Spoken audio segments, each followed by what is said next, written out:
what a lot of people don't know, he pretty much jump started the reason why we watched the Met Gala. He Yes. coined the phrase the Super Bowl of fashion. That's why it's Yeah.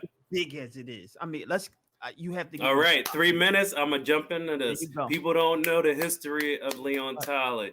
Andre Leon Talley was from down south. He right. was born in D.C., but he lived down south with his grandmother.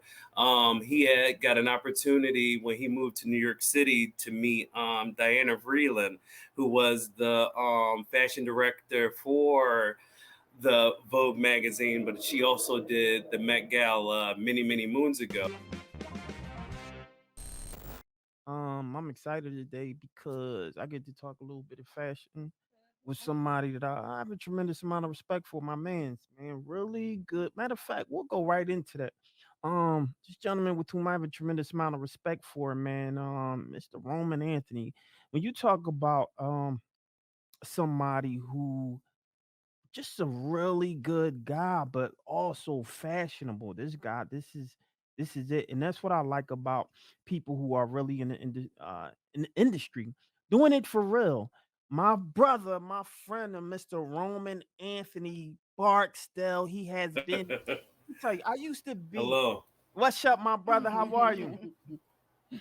So I used to work downtown, like off of 18th and Wall and Rittenhouse.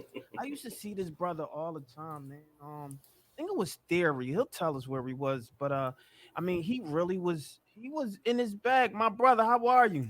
Hey, how you doing? Can you hear me? Yeah, I can hear you nice. Oh, I can okay. hear you good. Oh, he look Cause good. I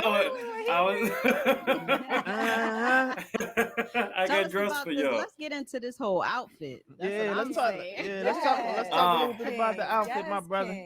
okay, well, today we was talking about fashion, and the legendary Andre Leon Talley died a few days Yeah. ago, and Mhm. I decided to kind of exude something that I felt like would be worthy to talk about King. Mhm. I'm somebody who, as you know, I'm very modest. I love people, and I'm a regular day to day person. But I always feel like we should always have a switch up. So I really wanted to get dressed for you guys and really show up and be present. So I'm happy that you guys appreciate it. Absolutely, Thank you, absolutely, thank man. you, thank you, So let's thank you. just jump right into it because I want to make sure that you have the ability to talk a little bit about yourself. I know I asked you to Yeah. come on, but I wanted to bring you on early because I wanted a little bit more time to just talk a Okay. little bit about Philadelphian fashion, of course, and kind of your journey because you Yeah. made a long journey as it Yeah. relates to fashion, and you've been pretty relevant. And I see you, of course, and we have always been in some of the Always. similar Always. circles. My brother always been good in terms of just a good gentleman, good respect, man, and your image speaks for itself, and your fashion knowledge speaks for itself. So I want to talk a little bit about how did you get started in terms of fashion? Like, what got you inspired to say, you know what, this is what I want to do? Well, yeah, I'll start from the very beginning.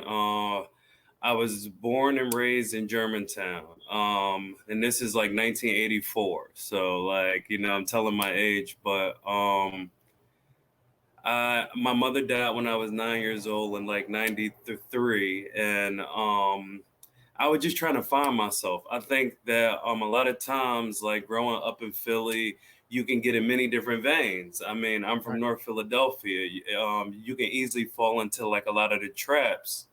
But Yeah. luckily, I had like a really close knit family that really just like nurtured me.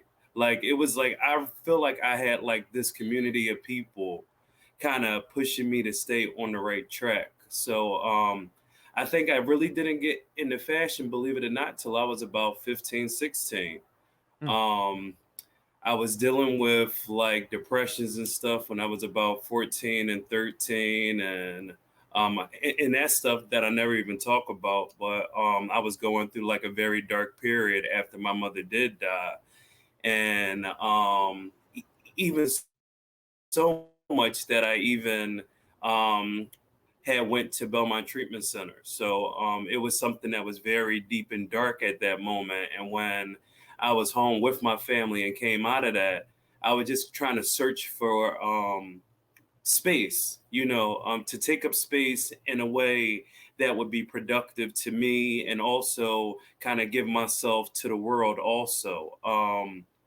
When you ask where the fashion begins, it would definitely have begun in the church. My mother was one of those women we was in church on Wednesday night, Friday night, Saturday night, and Sounds about yes, right. Yeah.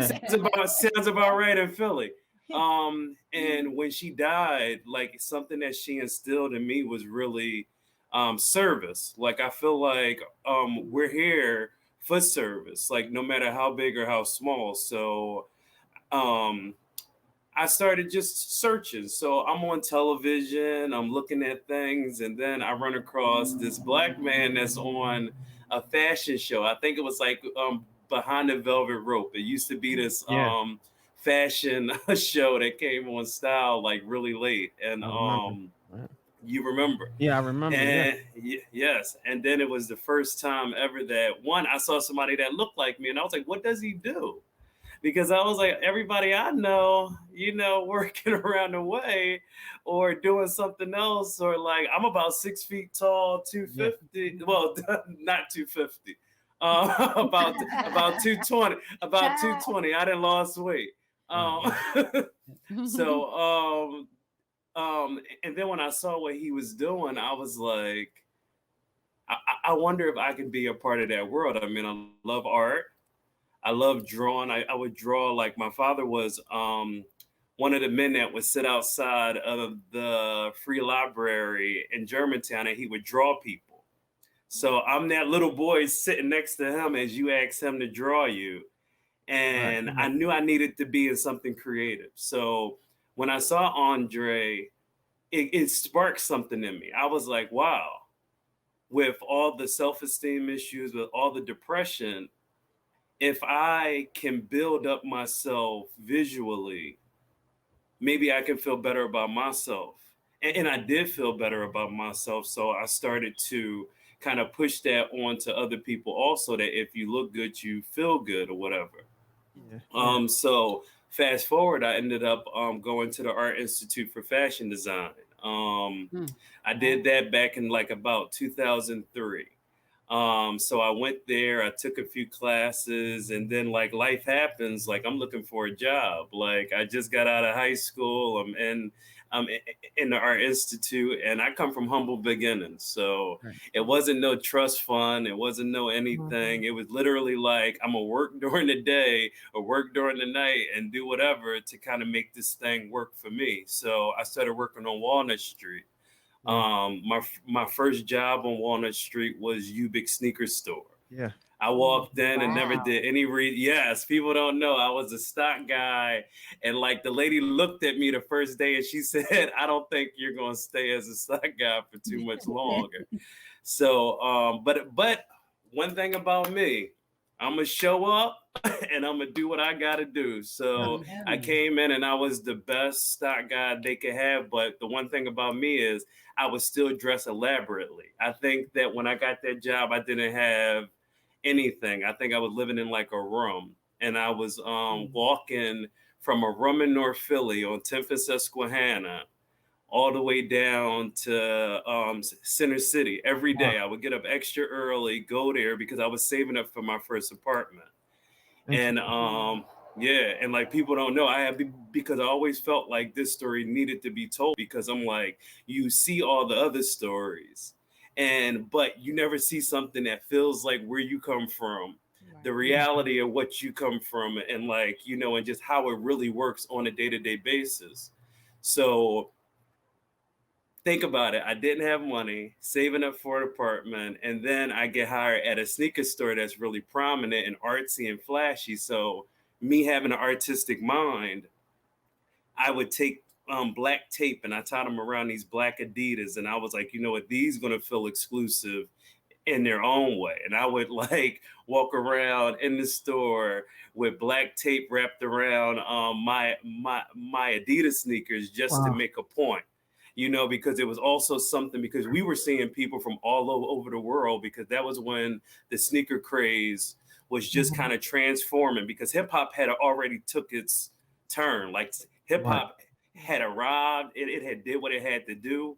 But I think that kind of turn in fashion, like this was before the Virgil Ablohs and everything like that, Yeah. that really Mhm. honed in on fashion. This was when people were just still kind of like looking at it sideways. Yeah. Mm. So, but I saw something great in it. I was like, no, it's something here. Like, I've learned from the old school because I feel like if you're going to do it, you better go back and find out all fashion history. You better find Yeah. out I agree. about fabrics, about people that did this before, the people that came before you, because I feel like you can't sit and speak with me if you really don't know the history of what you're in. And that's any field you go into. Like I Totally want Right, agree. right. He everyone answered to that. know anything and so I sat back and I started working. I ended up being promoted to salesman within a month. And that was something that was like a really big thing. And I started just working. So while I was working at Ubik, I met this woman. Her name is Jennifer Kelly. That's a shout out to her because she was the woman that opened the Puma store on Walnut Street many, many years Yeah. ago. And Love yep, the and Puma she, store. Right. yeah, yes, you Mhm. remember. And she walked in the theory. I mean, she walked in the Ubik, and I was in there because I had just got street style. Like it was this weird thing. It's this woman named Mika who used to work for Philadelphia Weekly, and she would walk around Center City and she would take pictures of people for the like weekly style guide. Right. And like Right. Jennifer Kelly had just seen me in that and came right over to Ubik to see me. And she was like, I think I have a job that I think you'll really, really like. Cause I was like trying to find luxury. Like I was like, sneakers are great, but like I want to really feel this. So it was this store called Mac Studios. It was a Mac. female Yeah. clothing. Yeah, Mac Studios was on 16th and Walnut. You And giving history, brother. You dropping some Philly history right now. look, hey, look, I lived in Philly 38 years. I'm proud Yeah. to say that. March 15th, 38. Um, and she said that I have a friend of mine named Lori Lip. I'm dropping names because I feel like we have to give people their flowers. Mhm. Um, Absolutely. and more importantly, a lot of these women who got me into these positions were Black women. I'm really Yeah. specific and I'm really intentional on when I speak. Love that. So, Love that. Yeah. Jennifer Kelly, Black woman, beautiful woman. She saw something in me and she said that just go down there, and I already told her about you. So I walked into Mac Studios, and Lori Lip, another Black woman, had seen me, and I walk in thinking that I gotta do extra because I had the interviews at like Anthropology, group interviews, which I hate group interviews. Yeah. Yeah. But like, and I would go and I would feel like they really didn't see me. They really didn't understand what I was doing. Like I walk into Mac Studio and I decided to wear a blue ruffle shirt, brown wide leg pants, and shoes because I was like, I wanted to show them that I'm elegant. Like, I mean, I'm from North, but I was like, you know what, I can be elegant too, and I can have like something to say, and like, and I can do things in a quality fashion that they weren't used to in that time. Right. They were working with people that were just like, the snobbiest of snobbiest of people, at that point, because we know what Philly can be. And like, I don't hold no bars. I think that we know the different pockets that happen. So she ended up hiring me. Fantastic. Through that job, I became a key holder. And that was the job that really transformed this meat and potatoes of this story as I met Elizabeth Wellington. Yeah, yeah. And I And want to get she's into that. I want you to hold that thought real quick because it was okay. something that made me bring you on. And it was this post that you did, right? And you said, when Elizabeth Wellington hired me as her fashion stylist for the Philadelphia Inquirer, I had just left fashion school and worked on Walnut Street, saving for my first apartment. Those years were some of my best years of my life. I had been obsessed with fashion since 15 years old. I decided I needed to know everything about the industry. And that's when I found Andre Leon Talley. He made me decide that I could be Yes. a part of this world. And I thank him for my grandeur as I maneuvered through this world with a touch of luxuriousness. He truly helped me find my voice. R.I.P. Mr. Andre Leon Talley. Now, you know, he deserves all of his flowers, but so does Elizabeth Wellington. I want you to talk a little bit about Yes. her, and then let's talk about time flies already. We only got about 10 Wow. minutes. I know already. You Okay. know I'm gonna bring you on. This was a I, special interview. I'm gonna So I break wanted it to bring down. you on. Absolutely. Go ahead, my brother. Because that's the story. Because Elizabeth Wellington, she came to Mac Studio. I did not know she was the fashion director for the Philly Enquirer. I came and I was doing what I did every day. Somebody would come in and I would try to gauge them as best as I can to help them and get them dressed and give them their personal style or make them feel better or make them feel confident. And when Elizabeth came in, I was doing that for her naturally, and something must have sparked in her because we used to, cause like we were just like having fun. Every time I would see her, it was like something that like we were talking about. We became really close friends actually. To this day, she's one of my really close friends, and I'm really proud of that. But she asked me to the Sexy Singles party that Janice Armstrong from the Daily News annually Yeah. throws. It's the Sexy Singles event. It was a party that was going on at the Waterworks. I ended up coming after work. Luckily, I didn't have to work the next day because at that party, she said, she was like, I have a photo shoot tomorrow, and would you be able to assist me? And between me and you, even if I wasn't off, I would have called out. because look, it's real. I was like, this is my dream in life. And I mean, and before I had met her, I did intern, like to my credits, for school and stuff. I did intern for Philadelphia Style magazine. I had interned for 215 magazine because a girl who worked at Ubik kind of hooked me up. And that's why I say like this kind of path has been paved with gold and like a lot of like nurturing, because it was a lot of people watching, trying to give me like an opportunity. So I showed up to our fall fashion shoot, and it was at, if I'm not mistaken, it was at a college university that we were using their campus to shoot it. And then I came and I did, like, I didn't know what to do because I wanted to do such a good job. So I came and I was doing it all. I was helping setting up. I was speaking with the photographer. I was speaking with her. She's great because she would leave me in a room with all the clothes, and she would tell me like what was the theme, and she trusted me enough to kind of comprehend what was going on and actually make it visual. And I really respected her for that, because a lot of people don't let you come into their space that they've made, you know, a name for themselves personally and really bring you on. And she did. And ever since that day, I had worked for the Enquirer paper on every fashion shoot for the past 10 years after that. I I had did 10 bridal shoots, about 4 or 5 kids shoots. I did fashion forecasts for every season, and that's why I said it was something that was like some of the best years of my life, because looking at people like Andre Leon Talley, all you want to do is have some type of legacy for yourself. Like I say, I'm not this big giant all over the world person, but I'm somebody that if you meet me, you're going to get something real, you're going to get something genuine, and you're going to look really good. Because one thing about me, if I get you dressed, I want people to say that you look good. I think that that's something that I just take pride in, because I know that it helps people. It makes Yeah. them feel better. I do this for my own personal family. I learned that it doesn't even have to always be an outside thing, but it's something that I really cherish personally. So my Elizabeth, I love her to death. To this No, day, the day that Andre Leon Talley died, me and her spoke. Me and her was fantastic. on the phone that morning. Yeah, yeah. You know, like I said, she deserves her flowers. She's been doing a lot in the, Yes. in the industry, especially in Philadelphia. So if you're doing anything in Philadelphia and you don't know of Yeah. her, then there's something wrong, right? And she done been to Fashion Week, and she's met Andre Leon Talley many different times. So for her to see him personally, I've never gotten a chance to meet him.